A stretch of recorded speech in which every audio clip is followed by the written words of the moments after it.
Sean and I drove from Cape Breton to Halifax and took a flight from 9 until 1 in the morning to Reykjavik.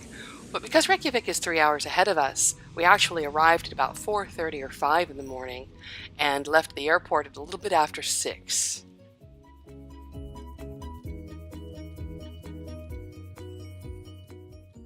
I was so excited to see this passage from the Havamal right above the customs counter in the Reykjavik airport.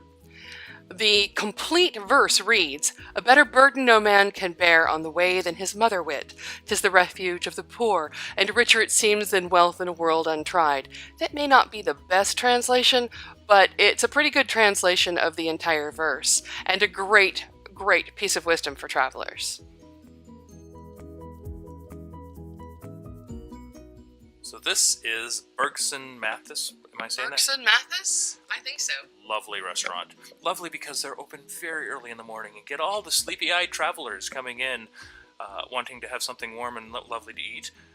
They knew exactly what the word vegan meant. They had green shakes. Sadly, we didn't partake. I don't know why we didn't partake. But, yes. Huge feed the vegan breakfasts. Huge. Huge. Potatoes. Bread. Hummus. Fruit. It was awesome.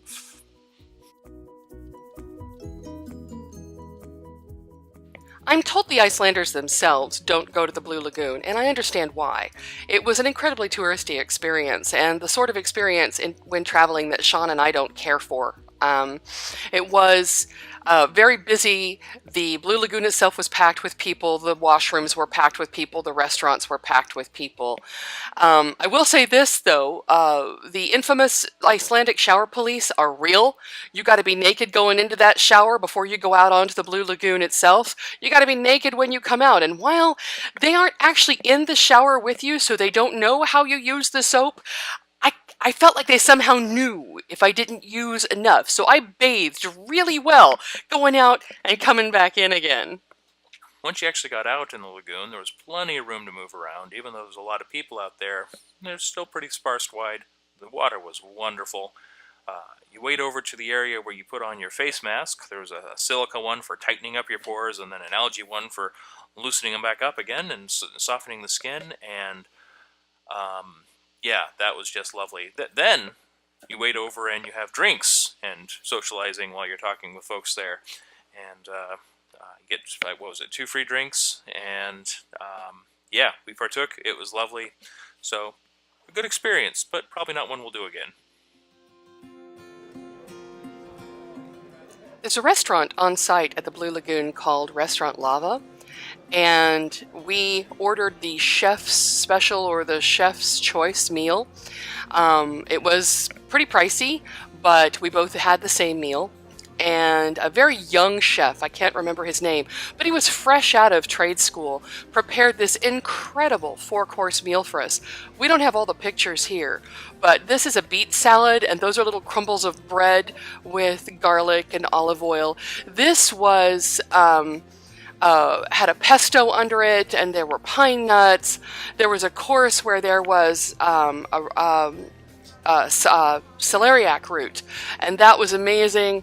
And the entire meal was so flavorful that we found ourselves closing our eyes to just savor each bite.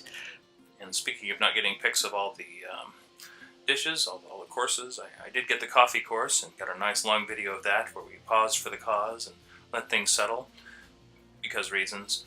But the dessert, oh my goodness. They brought out 2 made-in-house sorbets. You can see I took a bite of this before I remember to take a picture.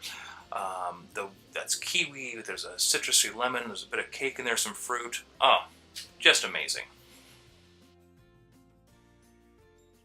Not all of Iceland has this sparse and volcanic quality, but this is the landscape you'll see between Keflavik Airport and Reykjavik because the Blue Lagoon is on the way between those 2 places. Sean and I were struck by the steam that rose up out of the ground, by the natural blue color of the water both inside the Blue Lagoon and outside of it, and it made for some really lovely initial photos.